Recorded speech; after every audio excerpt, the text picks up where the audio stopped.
So this morning I'd like to conclude this series of talks that I've been giving over the summer on there are not two gates. And many of you have been here for all those talks or some of those talks, but that phrase coming from a plaque that was hung up above where my teacher always sat at Shurinji Temple in Sendai. And he just sat very simply, here. Usually we have somewhere between 6 and 12 people in the morning sitting on any given day, except during August or Saturdays. And we have a little more formal setup with Manjushri Bodhisattva in the middle. And it's not so formal, but it's kind of that setup. But he's just usually sitting by himself until some, maybe obnoxious American kid shows up and starts sitting with you. So he always sat there facing, there's an altar, a beautiful altar with Kuan Yin, the Bodhisattva of compassion there. And he always sat facing that in the morning. And up above where he sat, there was this wooden plaque with these 3 characters, not two gates, or not to gate. And so over these talks, what I've been trying to do is to just share a little bit about how that teaching has been important to me, and also give you a sense of how a teaching can really live inside of you or through you over a long period of time. So I first went to sit with him when I was 24 years old. I'm now 55 years old, and this teaching continues to be a gate for me, a barrier gate. Something which challenges me, but also invites me. And so I just want to encourage you that's a lot of the Zen way, is that something resonates with you. Most things won't. They may resonate a little bit, but they'll lose their vibration pretty quickly. But some things will kind of stick with you for some reason, and nobody but you can really have a feel for that, right?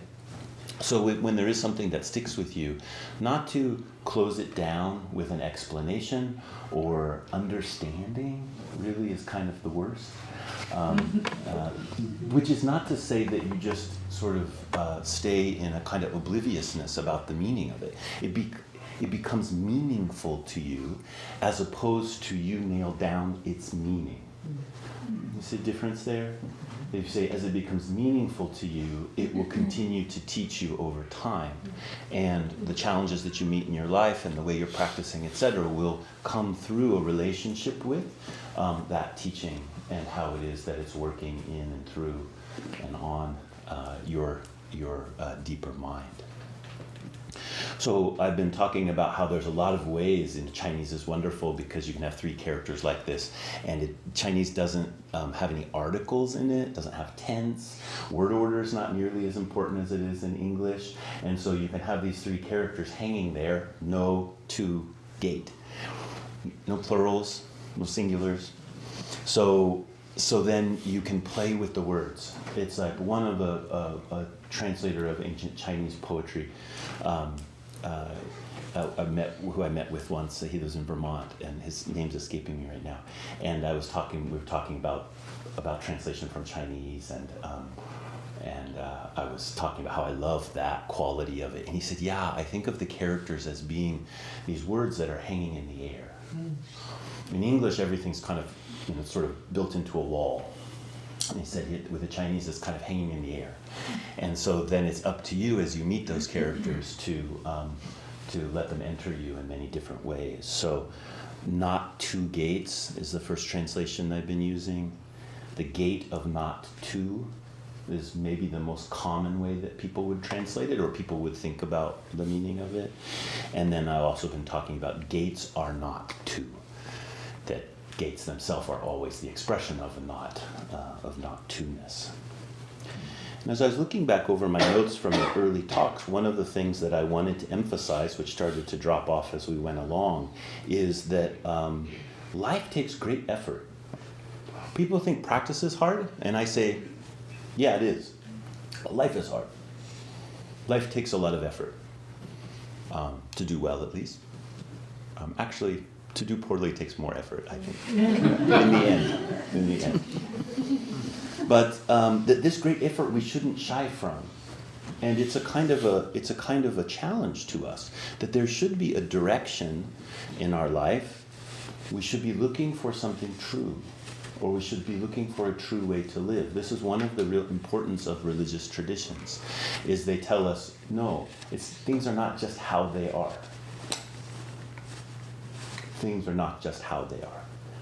That there is a dynamic through which the world we live in is co-created, and that we have a responsibility to live with awareness of that, and to know that the world that we experience, we're completely participating in, and that there is a real significance to looking for a true way to live. And that word true is a challenging word. Does it mean there's one true way to live and all the others are false? Does it mean all ways to live are true? Then what does true mean? So this is deliberately a tricky word, true. And I brought up the image of a board. If you're a carpenter and you talk about 2x4s and you're framing a wall and you say, well, pick out 10 or 12 of the truest ones. What that means is they're in an alignment with themselves. And you don't take them and put up against something else to figure out whether they're true or not. I suppose you could do that. It's a little bit of a cumbersome process. But all you have to do is just pick it up and look down. Look down the spine of the board. And you know them instantly. How often do we do that with our own heart? You know, you're in a situation, either it's something you're not even, you're so used to it, you're not even thinking about it, or it's difficult, and so you don't want to think about it too much. But that kind of reflection where we just simply look down the board, that's one way of understanding what meditation practice is, what the practice of the Zen school in general is. Just that. What's true in a kind of alignment. Now, effort and force are really different things. So I said to make a great effort, not simply an effort, right? The kind of in-between efforts are like, yeah, well, let's see if it works or not. And you're always kind of in this little, I'll go in a little bit, let's see how it goes. And then you end up with this kind of funny vibration. Now that's important to do, to get a kind of sense of what you want to throw in on. But if you wait too long to throw in, you're just always in that place. And actually, if you throw in and it turns out not to be the thing, well, throwing in has its own merit. Right? So you throw in and you go a little ways, and then maybe the path changes. That's actually almost all of the records of our ancestors in the way. Their lives look like that, throwing in and then these turns, happening. The straight road is not the one that has no curves. Kind of maybe Tao Te Ching way of talking about it. So we're making this great effort, we're throwing in, but not forcing. And this is really important, that this not to-ness that we're talking about, it means that there are no levers in this way. There's no way to put a thing over there and me be over here and have a fulcrum and get my stick on the fulcrum and try to get that thing to move. That's seen as, well, in Buddhism that's called deluded. Right? That's like an unskillful action, because we're not really taking our own total participation seriously. We're just using whatever kind of energy we have to try to move something in a way that we want to. We're treating it as an object that is somehow separate from this subject. So we talk about this vast field of no leverage. That's another Zen saying, vast field of no leverage, where we can't really leverage anything. That can sometimes feel a little bit like hopelessness. Or a couple weeks ago, I was talking about despair. I think I probably said it with a smile on my face. When I say despair, I sort of smile, which is, I don't mean to be contrary like that. But I'm just talking about that. It's like there's this place which we don't get to fix things. We don't get to manipulate things. We don't get to use our power to try to craft it in the image of what we think it should be or needs to be at any particular moment. That there's a much more powerful way to apply our effort. And that's what this teaching of a gate of not two is pointing about. a great effort is about everything, or in a Buddhist phrasing, we would say it's about all beings. If you're making a really, truly great effort, it's about the everythingness that is coming to bear on that moment of effort. Not simply how do I move something from one place to another. Now, it's quite amazing when we start to practice that way. Things do move. It's almost magic. And it's the strongest way.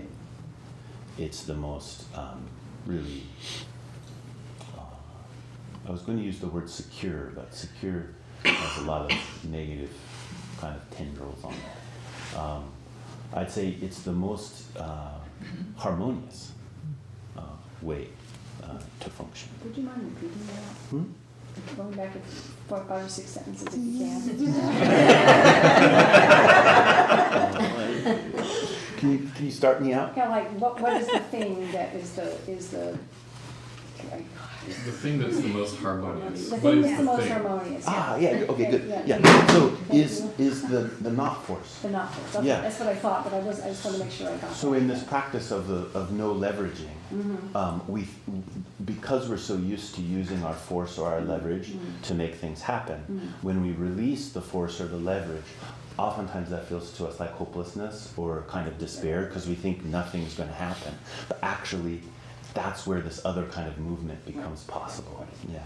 And I think we're all actually very familiar with that. It's not just some secret of Buddhist teachings. It's just Buddhism is pointing that out and saying, pay attention when it works like that, because that has a kind of integrity that isn't really there when you're trying to force things. Of course, we'll try to force things. It's in our nature. But notice how there's this other possibility. And sometimes it takes a lot of frustration through the forcing to get to the point where you're willing to release.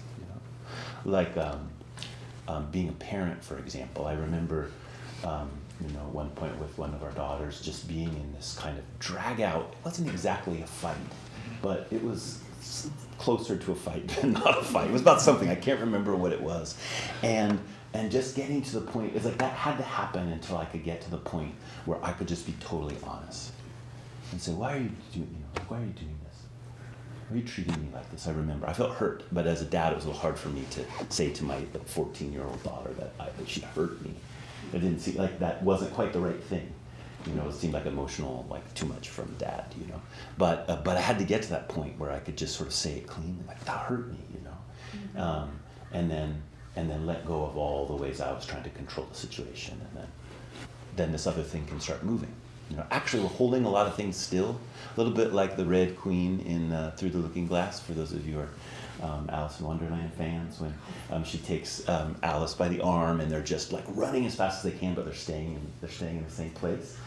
And then Alice says to her, I have to paraphrase, she says, why are we running so fast? She said, well, if we stopped, where would we end up? It's like she have to run very fast to stay in place.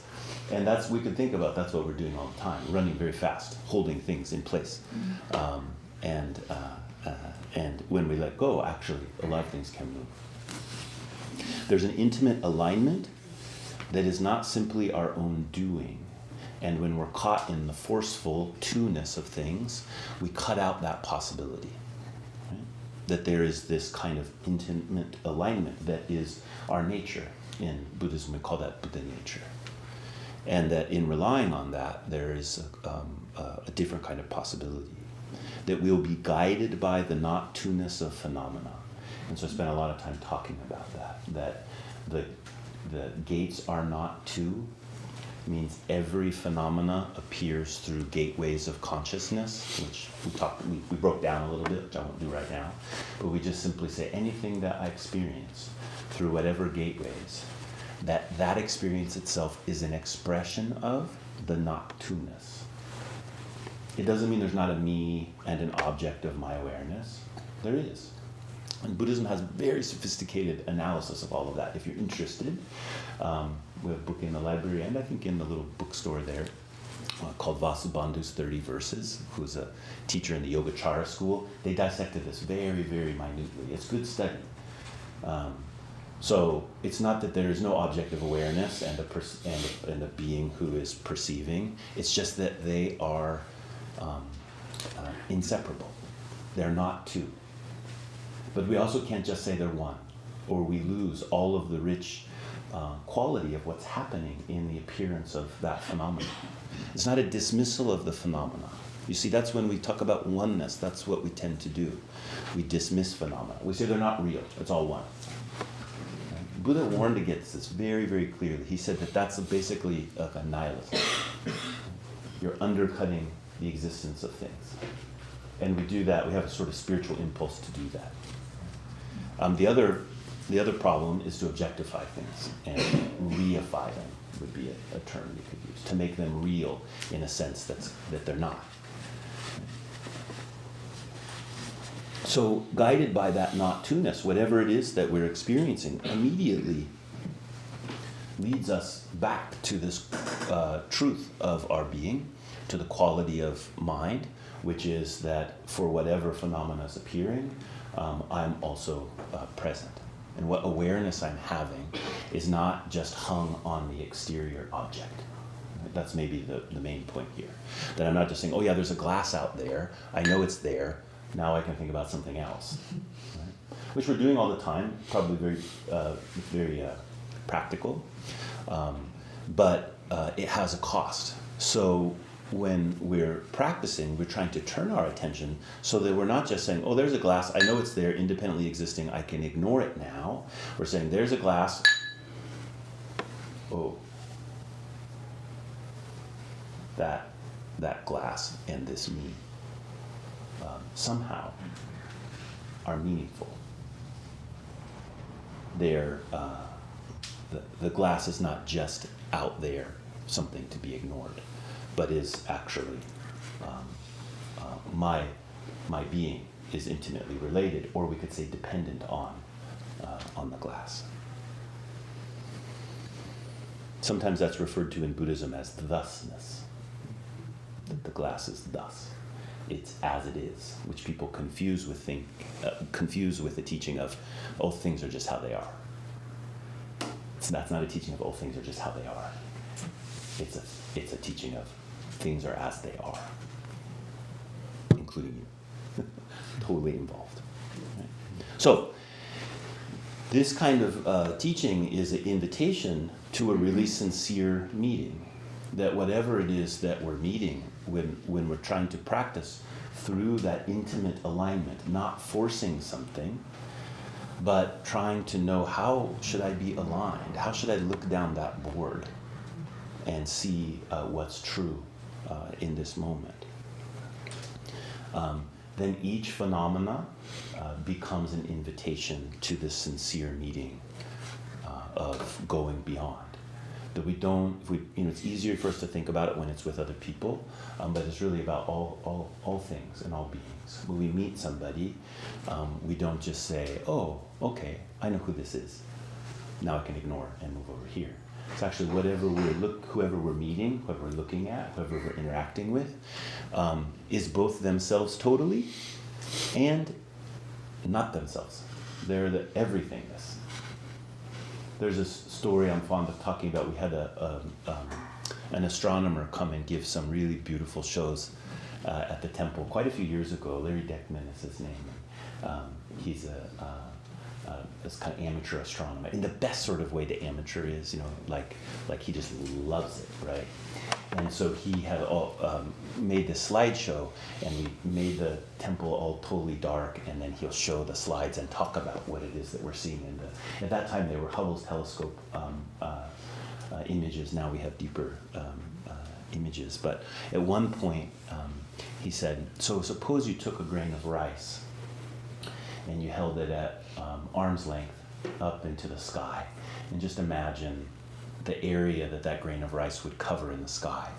He said, if you magnified that and magnified it, what do you think you would see? And so then he showed us a slide, and it was unbelievable number of stars. Not a little black space, like unbelievable number of stars. Mm-hmm. And he said, so what do you think you'll see if we go a little farther? And of course, we didn't know. And he goes a little farther, and then you see all these little dots, kind of like this. And he said, how about a little farther? And this was the deepest field we had at that time. And it was not stars, it was galaxies. Like an uncountable number of galaxies. It's just filled in that grain of rice. I used to tell that to my students when I was teaching high school, and then if I figured out it was hard on some of them. I only thought of it as a very encouraging thing, but the kind of alone in a meaningless universe bit got stirred up for some of them, so it took the rest of the year to work with that usually. But the reason I bring it up is when you're meeting someone, it's like meeting a grain of rice. Right? That's what's happening there. And so you can take that opportunity. The sincere meeting is not just like, oh, I know what's happening here. The sincere meeting is like, of course, I can't know, right? But this person is a gateway, and the gateway appears because gateways are not two. That gateway through which our meeting is possible is not two. There's nothing that is separate there. And the more I look in, the more I am looked into. And that quality of the outer and the inner being mutually liberating when we pay attention, that's this principle that this teaching of Gate of Not Two is inviting us into. Again, it's not just collapsing into one.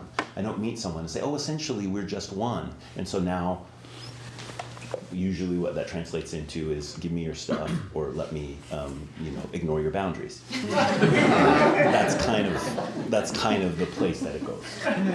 So the oneness has that kind of real danger because that's the way that we think about it. Now, sometimes oneness is that term is used in Buddhism. My teacher was very fond of talking about one. That'll be a different series of talks. Okay. And so this true work of Not Two. It's not just that it takes a great effort, it's that this great effort when we're not forcing, but we're risking what it takes to look down that board again and again and to meet very, very sincerely. That is liberating. It liberates us from the anxiousness where we're holding on to some partial idea about how the world is, and then even if we're not thinking about it consciously, we are fundamentally anxious about it not being the way we think it is. Mm-hmm. And that creates a lot of problems. So the conviction that we're looking for is not the conviction of that separation. It's a conviction to say that my continual awareness, my continual investment, my continual sincerity, that's where the harmony is, or the stability. The stability does not come from kind of holding on to the ground. The stability comes from the balance of within the forces of what's happening. It's a different way to think about stability.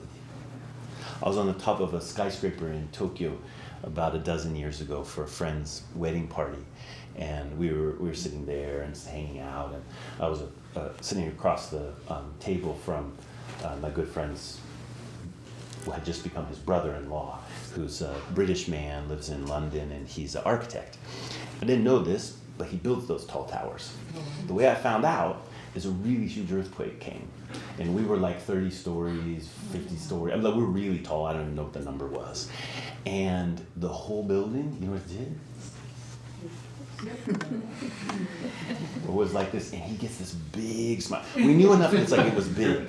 And we're like moving a lot, but none of the glasses went off the table. We were in this, full, very kind of fancy restaurant with a full bar, and it just went like this. And he gets this big smile on his face, and we're all kind of like doing this because we're very high in the air. And he says, "Don't worry, we're in the safest place possible."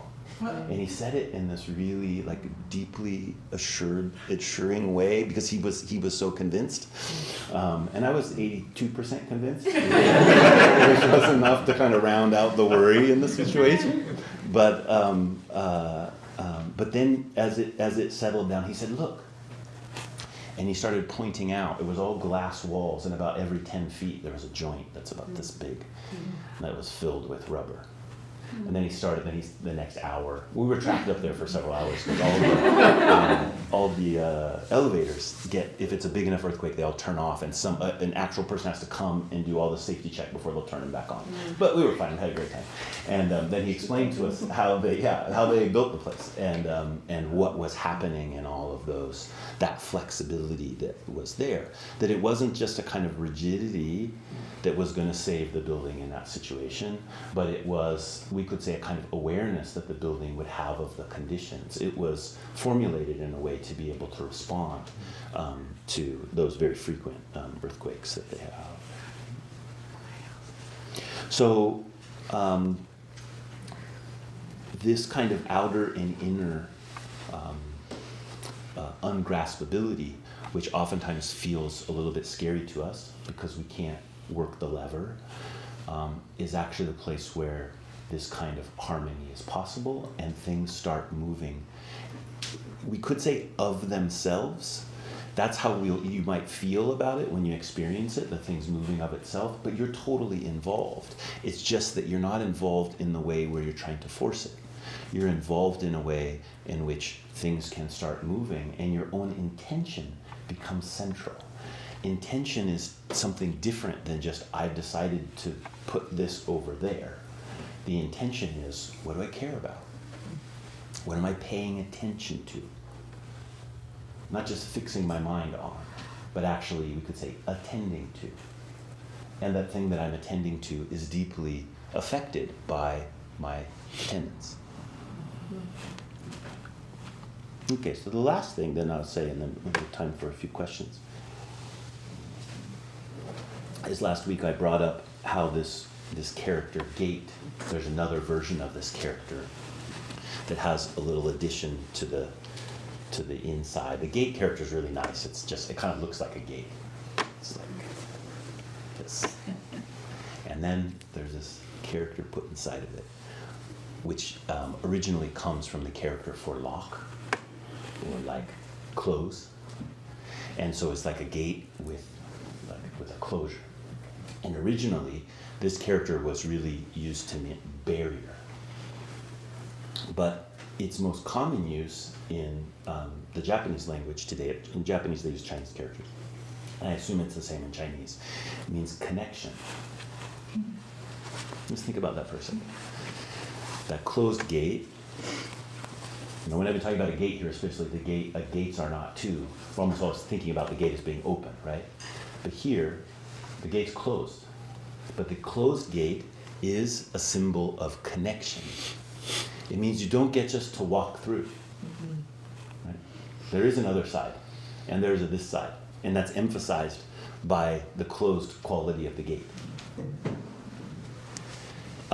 There's a requirement to meet something, not just to think that it's empty space that I just walk through.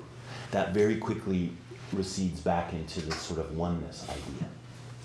Actually, if I'm going to meet this gate of not two, that usually I'll be meeting it as something that feels like a barrier or feels like an other.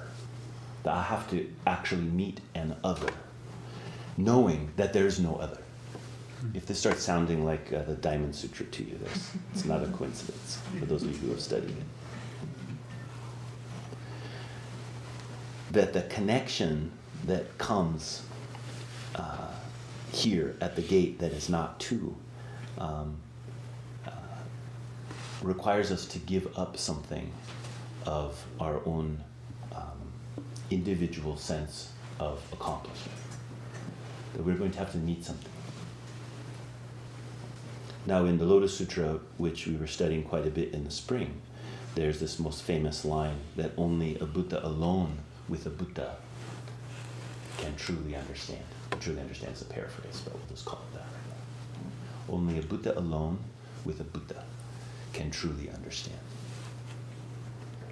So very interesting, because the first phrase, a Buddha alone, seems like it would undermine the idea that there's another Buddha. Only the one Buddha, together with a Buddha, can can fathom what is true. So this is what I'm bringing up as kind of the last point, that this is not something that we go alone, although we have to become quite alone. We have to, the inner ungraspable being that I am requires a deep intimacy which only I can do, and no one else will do that for me. And in some real true sense, no one can go there with me. But in another way, everyone is always going there with you. That's what it means to see or encounter anything. And so there is both that total oneness and the two-ness, which are not in opposition to each other. And that the quality of our practice is to unfold that spatially, meaning how we relate in space, but also through time. That in time, the way that we release this kind of separation that we buy into in space, when we release it in time, what it looks like is it looks like sacred commitments. It looks like where we say, I'm throwing in, right? And I don't mean to just say those sacred commitments are circumscribable in the ways that any of our traditions have said that they are, although it's not a bad place to start. When you do have a kind of form which is given to you to say, look, make the sacred commitment, and doesn't always work out, but it's going to bring you closer to what's true about those sacred commitments, if you put yourself into them and you care for them accordingly.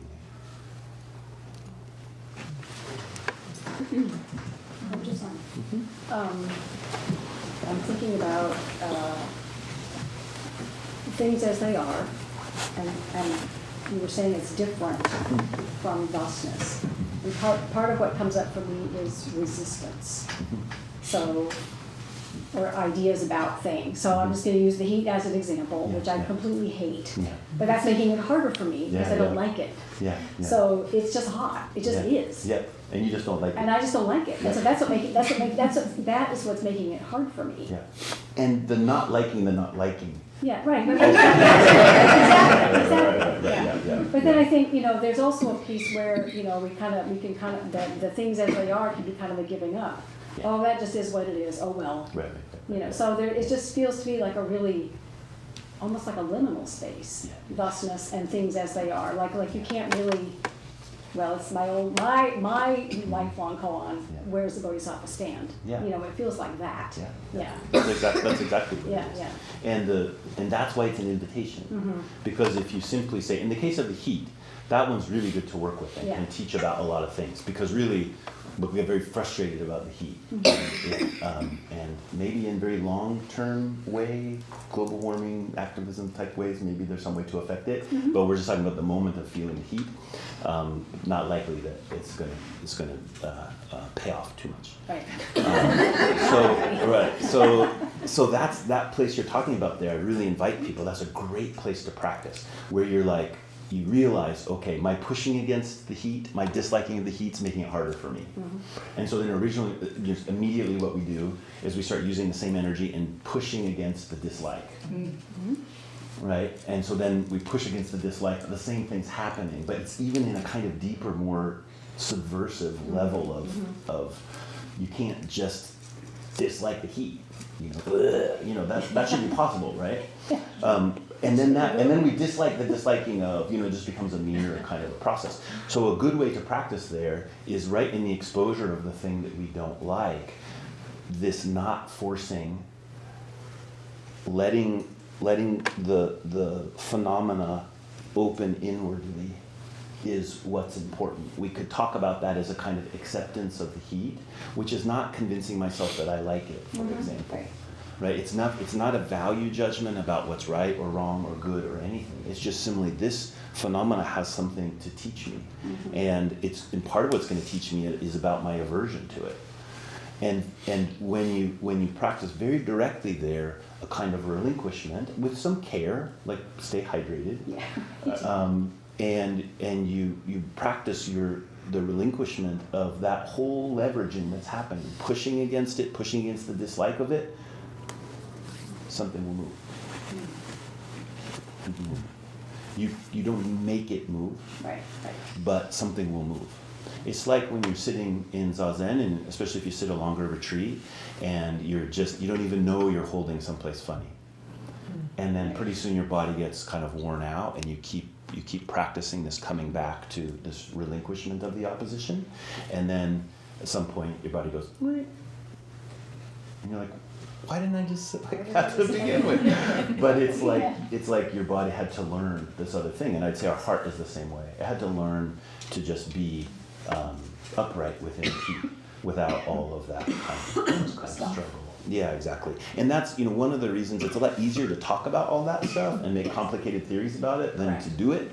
And but the doing is what's important. And so that's what I mean by the great effort. Yeah, you put the great effort in on even those little things like that, and you find that there's all this kind of blooming that that happens.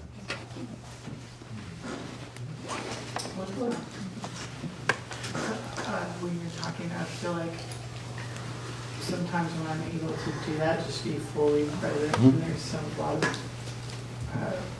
things that come together. Sometimes when I feel that, like, I don't know, like connectedness because of that opening, I want to grasp onto it. It's like it's the same. It feels maybe the same as that forcing, and then the ego is getting involved. Can you just talk about that subtlety of that? Yeah. Well, I think one of the big things is we continually stay convinced that it's my doing. And that's where we keep the center of gravity. And so in those places, we could call it, if we were using a different lexicon, moments of grace. We could appreciate the moment of grace, which is different than the kind of like, okay, am I doing it right? I got here, and then how are all the things I'm going to do to keep it going? And that kind of appreciation of the moment of grace is much more powerful in terms of our alignment than the story of my own efficacy in the situation. And so that's one of the reasons that, in this temple, we really emphasize, I really emphasize worship. Another one of those controversial words. Usually we say veneration to try to round it out a little bit. But that there is this not-to-ness that I was talking about, that also is this only a Buddha and a Buddha.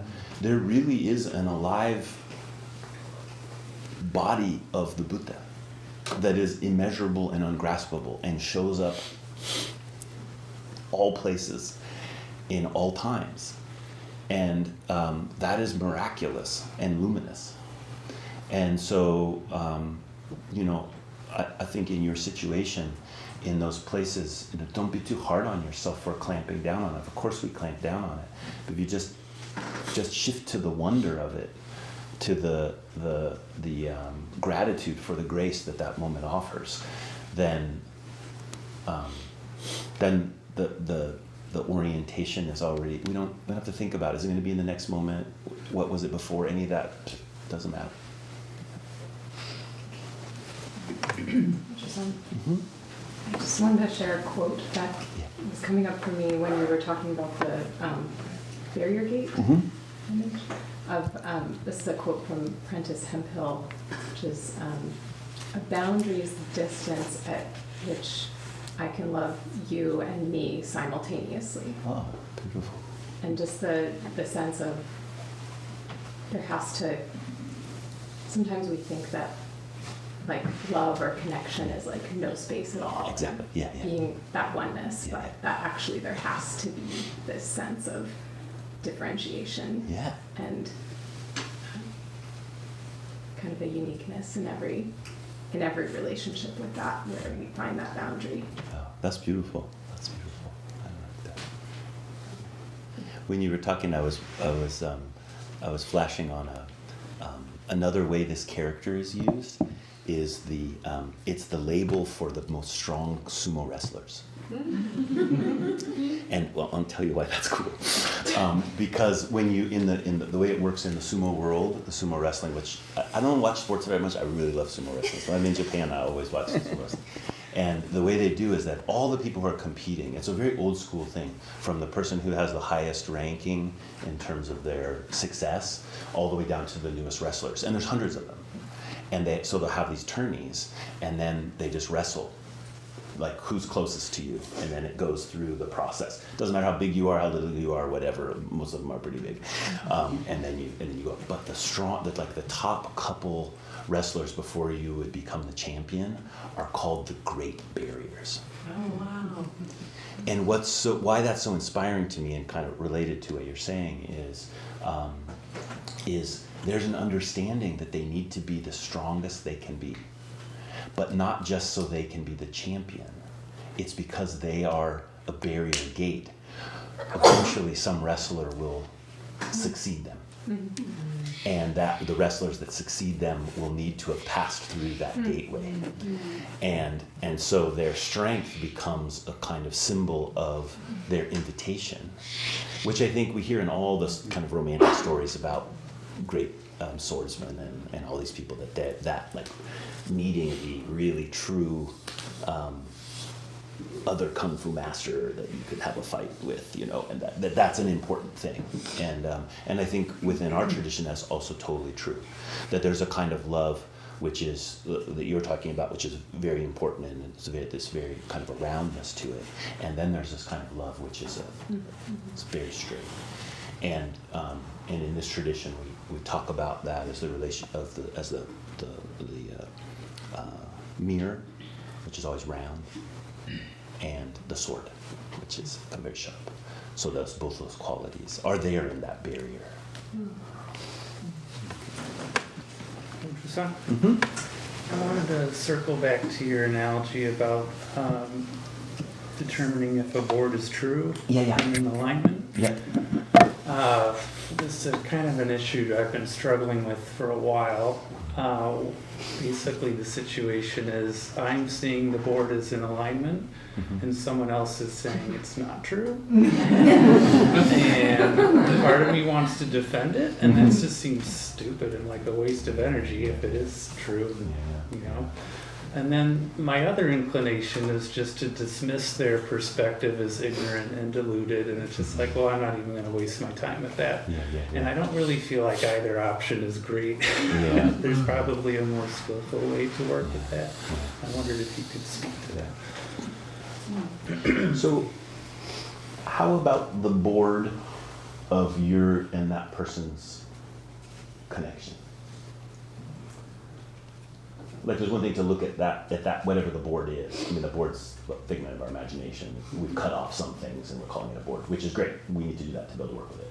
So you're having the thing you're looking at and you're saying, well, yeah, this seems very aligned to me. And some person's looking from over here and saying, from this perspective, it doesn't look very aligned. So how about the board, which is you and that person? Does that feel true? No. So that's where I point you, is that in one way, there's not two boards, it's all one board. And so, but then that board shows up in all of those different places. So oftentimes if someone's saying like, I don't see that board as straight, and you're seeing it as straight, you've made some determination about how you're going to move forward, then it's that, it's the board now showing up between you and that person, which you've got to find the intimacy with, which will help guide it. I would say most of the time it's like less effort than more effort in terms of clarifying what that relationship is. Usually, my experience is I'm putting more energy into trying to keep that relationship what I think it's supposed to be. That's taking a lot more energy than if I just kind of get real about something that I can actually say, hey, and then some work can be done there. Sometimes it's interpersonal work, sometimes it's just work within myself. And that may result in like, I don't care what he thinks.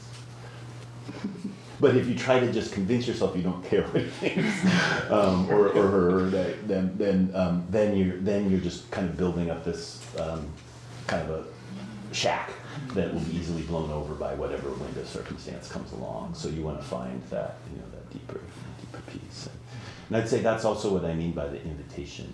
You have an invitation here with whatever the thing that you can see as being true, and you're investing in it. That invitation, and then that invitation will bring another invitation, another invitation, another invitation, another invitation, all which have their own kind of momentary quality of boredness, and prolonged quality of boredness. Yeah. Okay, maybe just one last one. A minute ago, you used the phrase relinquish opposition. Yeah. And I went, oh. I mean, there's something about that phrase. To me, that phrase is not to. Yeah. That's what not to is. Yeah, exactly. Yeah. In a way, you just have to step back. Yeah. Yeah. I think often as people think relinquishment, or like in English, often we say letting go, or those kinds of things. So we always have this little push in it, like I'm letting go. That it's, that's always, and that's natural. I mean, it's not like, don't beat yourself up for that. Just notice that you do it, because that's it's like, well, if I can't have it, then I'm gonna push it away. That becomes the kind of clinging and rejecting. Yeah. But so as we're practicing, maybe we start doing just that rather than this, and that continual kind of relinquishment. What we're going for is just kind of open my hand, and then there's not opposition. It's almost like a little step back. You just Yeah. take a little step back. Little step, yeah. They in the paramitas, which are these teachings about crossing over. One of the things I really love about the paramitas is crossing over, meaning crossing over the world of suffering to world of liberation. Is that the teaching is always just whatever it is, start where you are. So like if the practice of relinquishment, in this case, like if we're talking about the heat, would be housed within the perfection of patience or forbearance. And so we might not be able to just really relinquish the opposition in that kind of deepest way, but we can really relinquish the opposition on the level with which we are experiencing it. And the letting go of the opposition on that level with which we're experiencing it is that invitation for this other kind of possibility. And that there is a real grace in that relinquishment.